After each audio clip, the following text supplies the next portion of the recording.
السلام عليكم، ازيكم عاملين ايه؟ النهارده ان شاء الله هنعمل جاتو اقتصادي. هنعمل 20 حته جاتو باقل التكاليف، وبجد الطعم تحفه والكيكه هشه جدا. بس قبل ما نبدا نصلي على الرسول عليه افضل الصلاه والسلام.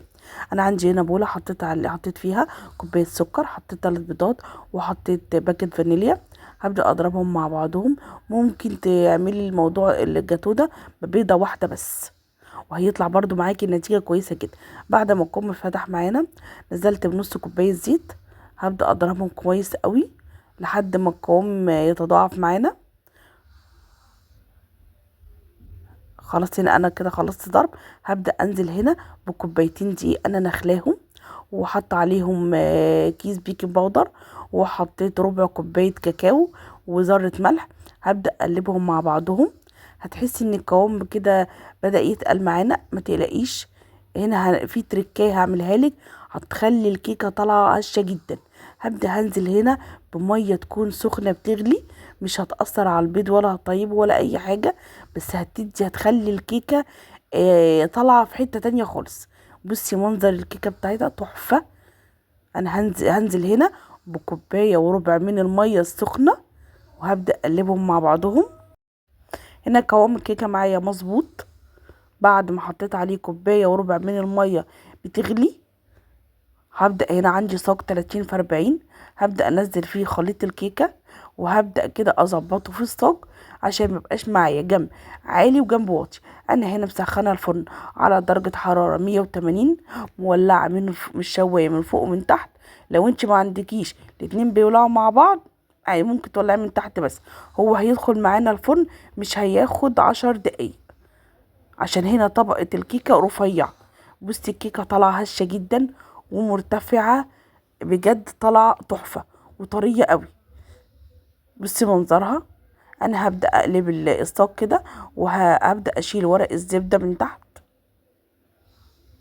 بجد الكيك طالع طري جدا. بصي شكله تحفة قوي. هبدأ كده هسيبه يبرد، وهبدأ اعمل الكريمة معايا. عندي هنا نص كوباية كريم شانتيه، حطيت عليهم معلقة كاكاو. انا هنا ما حطيتش سكر عشان الكريم شانتيه ده كان عليه كريم باستري. انتي لو ما عندكيش باستري مثلا، حطي معلقتين سكر. هبدأ اضربهم مع بعضهم. انا حطيت هنا كوباية مية، ما حطيتش نص كوباية، حطيت نص كوباية، بعد كده حطيت نص كوباية كمان. هنا انا عايزة الكريمة معايا ما تكونش تقيلة، انا عايزاها تكون سايبة هنا. انا كده كده لسه هدخله الفريزر لمدة نص ساعة. الكريمة كده كلها هتمسك معي. هبدأ كده اظبط الصاج بتاعي واحدة واحدة، كده اظبط السطح بتاعه. لو وصلت معايا هنا لحد هنا من الفيديو، صلى على الرسول عليه افضل الصلاة والسلام. وفضلا وليس امرا، ما تنسونيش باللايك، اي حد يستفاد مني. انا لسه فاتحه القناه جديد. بعد اذنكم ما تنسونيش باللايك والاشتراك عشان اقدر انزل لكم كل جديد، والقناه عندي تتشاف. خلاص هنا انا بعد ما دخلته الفريزر، الصاج معايا طلع. بصي شكله تحفه، وبنص كوبايه كاكاو كريمه، سوري.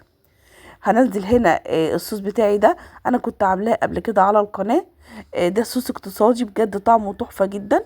هيبقى معانا نص كوباية سكر بودرة، وحطيت عليهم ربع كوباية لبن بودرة، وحطيت معاهم معلقتين كاكاو، وحطيت ضربتهم في الخلاط. وبعد كده نزلت عليهم بربع كوباية ميه هنا عندي بتغلي، وبعد كده هضربهم مع بعضهم، وهنزل عليهم بنص كوبايه زيت. هيبدأ معانا قوام معانا يتقل، وبجد يطلع طعمه تحفه. انا هنا قطعت الجاتو كده كله. بصي ما خدش معانا وقت، وبجد شكله تحفه. هبدأ كده ازينه بحاجات بسيطه.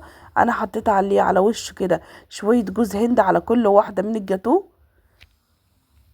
بصي عمل لي كام صاج بحاله جاتوه، طالع طعمه خرافة وما خدش معانا وقت، والكيكة طالعة هشة جدا وبأقل التكاليف. يعني اعملي وفرحي ولادك، بجد طعمه تحفة جدا. هطلع لك واحدة اوريك. بصي منظره وشكله،